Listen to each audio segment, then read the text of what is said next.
2시간 전은 아니고 40시간 전에 맞나? 마감한 트레이더가 나름 생생하게 전하려고 노력하는 글로벌 마켓 리뷰 델타원입니다. 금요일 한국 시장은 열렸지만 CME 전자거래를 포함해서 유럽 시장 모두 쉬었기 때문에 나름 한가하게 생각될 수 있었지만 시장의 흐름을 보면 한가함보다는 고민을 더욱 키운 하루였다라고 할 수 있겠어요. 어떤 점이 머리를 아프게 하였는지 그리고 시장 대응까지 살펴보겠습니다. 먼저 아시아 세션 갈게요. 코스피 선물은 갭 다운 출발 후 외국인이 강력한 현 선물 매도로 30분 만에 352선, 그러니까 롤링 다운 헤지를 할지 말지 고민을 할 만한 수준까지 밀어버렸어요. 특히 최근 들어서 가장 강한 선물 베이시스 백오데이션을 만들면서 시장을 눌렀죠. 오늘 평균 베이시스는 마이너스 0.8포인트. 아무리 이론 베이시스가 점점 감소하고 있다고 하지만 간만에 보는 아주 강력한 백오데이션이 하루 종일 지배하면서 시장을 눌렀습니다. 하지만 옵션 시장에는 고민이 되게 많았다고 봐요. 지난 4월물에 이 워낙에 양 옵션을 껌딱지로 눌러놨기 때문에 5월물이 양 옵션 가격도 아주 낮은 상태예요. 해외 시장의 변동성과 비교해봐도 우리 시장이 변동성이 지금 10% 이상 낮은 상태거든요. 그래서 시장이 조금만 반등을 해도 콜옵션이 튀어오르려 하는 등 시장에는 일방적 하방 포지션을 잡기 부담스러운 상황이었습니다. 그런 가운데 개인은 이번 물에도 위클리나 먼슬리 모두 풋옵션 매도 중심이 상방 포지션을 쌓기 시작했는데요. 4월이나 3월 그리고 그전도 모두 외국인들은 늘 풋옵션을 순매수를 쌓고 다녔죠. 물론 당첨 잘 되지 않았지만 어쨌든 외국인이 관점에서는 우리 시장에 보험용 풋옵션을 늘 달고 다녔다는 게 핵심입니다. 여하튼 장중에 반등 시도가 2번 있었어요. 근데 그 10시 50분에 있었던 그 두 번째 반등은 전형적인 베이시스 플레이로 당긴 장중 숏 커버링으로서 이런 거 하나 나오면 숏 포지션들이 손절매를 안 할 수가 없어요. 그러나 그렇게 중간 반등 주고는 또다시 눌러냈죠. 그리고 그 중간 반등에서 외국인이 선물 매도를 거의 청산하지 않았어요. 그리고 결정적인 것은 장 마감 동시 효과를 무려 갭으로 0.3포인트를 밀어서 352.95까지 밀었죠. 그래서 어떻게든 오늘 선물 매도를 숏을 체결시키려는 그런 힘을 보여줬습니다. 현물 시장에서는 오늘도 외국인 3,100억 현물 매도가 있었는데 역시 삼성전자, 삼성우선주 그리고 SK하이닉스 이렇게 이제 골고루 포진되어 있었고요.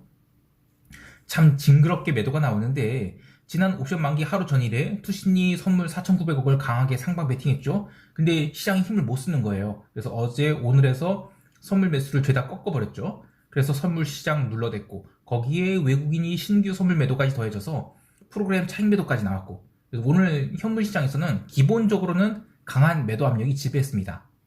그런데 잘 뜯어보면 현물 매도가 장 초반과 장 막판에만 집중되었을 뿐 장중에는 나름 반발 매수가 들어온 등 이 선물 매도 규모에 비하면 시장은 상당히 선방했다고 봐요. 그 이유는 옵션 시장에서 지금 콜옵션이 굉장히 저평가되어 있는 구간이거든요. 근데 거기서 외국인이 합성 선물을 계속 사고 있어요.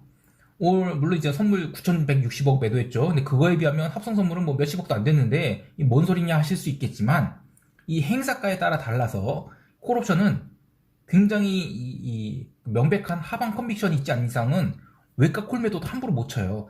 등가나 내 가격으로 델타를 따라갈 수 있어도 외 가격으로 글쎄 이 변동성 매도는 지금 할 때도 아니거든요.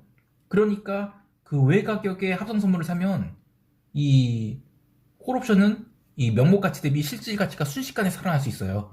그래서 저는 외국인이 합성 선물 매수 누적은 야 이거 커지면 커질수록 어느 순간 선물 매도 포지션을 싹 돌리게 되면 거기서 시장은 추세적 급반등을 언제든지 할 수 있구나 이런 생각을 하고 있습니다.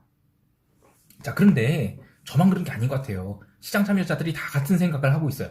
무슨 얘기냐면 이 대부분이 정황 증거들이 리세션 예고하고 있죠. 또 투자 심리 굉장히 부정적이고 매수자들은 계속 수동적입니다. 그런데 매도자들은 꾸준히 매물 내놓고 있어요. 그래서 콜옵션은 당연히 저평가 상태죠. 그런데 차마 콜옵션 매도는 못하겠는 그런 상황이에요.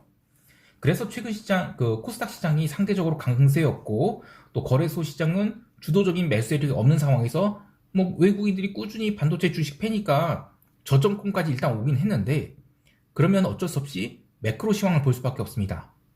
자, 그러면 오늘은 뭐 유럽과 미국 열리지 않으니까 바로 대응 전략 이야기할게요. 우선 지금 글로벌 시장이 이슈는 세 가지 같아요.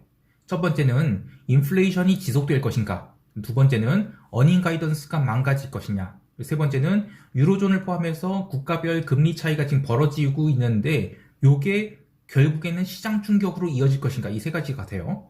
자, 첫 번째, 인플레이션 지속 여부는 아무래도 이 원자재 통화의 흐름과 관련이 있을 것 같아요. 저는 원자재 통화가 이미 꺾였다고 보거든요. 그래서 그동안 이제 원자재가 고평가되어 있던 가장 큰 이유는 코로나 재확산, 또 뭐 러시아 전쟁 그런 이슈, 뭐 그런 것들인데, 저는 이미 두 가지 재료는 다 모멘텀을 상실했다고 봐요.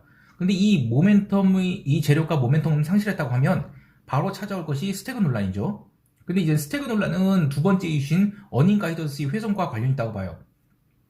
그래서 이제 지난주 목요일에 미국 소매 판매 지표가 일단 꺾였거든요. 이게 굉장히 큰 일이라고 봅니다. 이번 주는 금융주 실적 발표였지만 다음 주 수요일부터는 뭐 테슬라, 뭐 ASML, 알코아 뭐 이런 그 굴뚝들도 많이 이제 실적 발표를 해요. 근데 영 돌아가는 모양새가 이상해요. 무슨 얘기냐면 어떻게든 시장에서는 희망찬 소식을 전하려는 시도에도 불구하고 계속해서 처맞고 있죠. 테슬라도 그렇고요. 그리고 나스닥 분위기는 이런 식으로 하면 얼마든지 13,000포인트까지 밀어낼 수 있는 상황이에요. 이미 반도체 주식은 다 저 아래가 있고요. 자, 그리고 세 번째 이슈인 유로존 이슈가 전체 시장을 레벨 다운 시키려 하고 있다고 보는데, 요것 때문에 지금 매크로 변수가 좋지 않다고 보거든요. 근데 어제 시황에서도 얘기했듯이 이번 ECB에서 라가르드는 이 시장의 의문을 해소하지 못했어요. 전쟁이 장기화되면서 체력이 약한 국가들이 펀더멘털 계속 훼손되고 있고요. 그러면서 국가별 채권 스프레드 확대되고 있고, 3분기에는 자산 매입 프로그램 중단한다라고 하면 그 뒤로 이 세컨티어 국가나 서드티어 국가들은 채권이 순식간에 박살날 수 있거든요. 이 블룸버그 보도에 따르면 ECB가 뭔가 대책을 준비하고 있다고 했는데 이번에 기자회견 때 아무 얘기 없었어요. 자, 그리고 저는 이런 생각하는 거예요. 아니, 지금 그 나토가 우크라이나 지원하는 것도 뭐 독일은 헛소리하고 앉아있고, 응?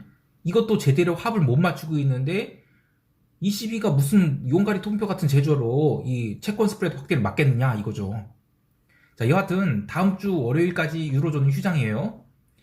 그런데 다음 주 월요일은 미국 시장 열리죠. 근데 만약에 미국이 밀려서 끝났다. 그러면 미국은 그 증시가 레벨 다운을 하게 됩니다. 그러면 저는 독일 주가 지수 선물은 마이너스 2% 넘는 폭락 나올 수 있다고 봐요. 그리고 그때 이제 목요일에 ECB의 그 기자회견 때 블러핑이었죠, 사실상. 응? 그래서 통화시장과 채권시장은 반응을 했는데 증시는 옥션 만기라서 반응을 안 했단 말이에요. 그래서 저는 이 휴일 끝나면 증시는 최소한 유럽 증시는 한번 세게 눌러주고 나서 제 갈 길을 가지 않을까 생각합니다. 자, 이렇게 매크로 변수들이 저는 영 좋지 않다고 여겨져요. 그래서 이번 5월 물시장에 대해서는 변동성 확대를 생각하고 대응하고자 합니다. 어떻게 보면 풋옵션 가격이 비싸다고만은 할 수 없어요. 그래서 이제 풋옵션 매수로 고민할까 하는데, 문제는 이 매크로 관점에서 우리 시장이 문제가 있는 건 아니거든요. 그러니까 우리만 문제가 있다면 우리를 집중적으로 매도를 하겠죠. 그런데 그게 아니란 말이에요. 그냥 반도체, 그래서 TSMC도 같이 얻어맞고 있고 우리 시장도 얻어맞고 있고, 그리고 전체 기술주들이 계속 약세고 뭐 이런 식으로 돌아가면서 얻어맞는 상황이지, 한국 자체의 펀더멘털에 문제가 있어서 우리만 이렇게 세게 때리는 건 아니란 말이에요. 그러면 풋옵션 시세는 수동적으로 나올 가능성이 있어요. 무슨 얘기냐면 풋매수로 돈을 벌기보다는 시장이 어중간한 갭상승이 나오거나 아니면 아주 큰 갭상승 나왔을 때 풋매수를 해야 돈이 되지, 갭 다운 나왔을 때 풋매수하면 오히려 장중에는 세게 물려버릴, 그리고 뭐 괴력이 될 그런 가능성이 크다는 것이죠. 그래서 저는 전략적으로 하방 대응을 하고자 합니다. 기본적으로 350 이하로 레벨 다운을 하는 가능성이 크다고 보는데요. 350 풋옵션 매수하고 355 풋옵션을 배수 혹은 약간 더 매도를 하고 320 풋옵션을 매수에 해지하는, 그러니까 하방 버터플라이 매수 전략을 취하는 것을 생각하고 있어요. 특히 지난 2월부터 4월까지 우리 시장은 하방 수렴을 하고 있죠. 그래서 매크로 변수들이 조금만 나빠지게 되면 우리 시장은 340선 이하로 레벨 다운을 할 수 있다고 봐요. 340선이면 종합주가지수 2600을 깨는 것인데, 이쯤 되면 뭐 연기금 매수 들어올 수 있는 거 아니냐 하시겠지만, 지금 정부 교체 과도기인데 연기금이 누구 눈치를 보고 매수를 하겠습니까? 여하튼 5월물은 시장을 부정적으로 보고 품매도는 하지 않도록 하겠습니다. 물론 시장이 급반등할 때를 대비해서 멤버십 가입자들께는 커뮤니티 게시판에서 즉시 피드백을 하도록 하겠습니다. 자, 즐거운 주말 보내시고요. 이상 델타1이었습니다. 감사합니다.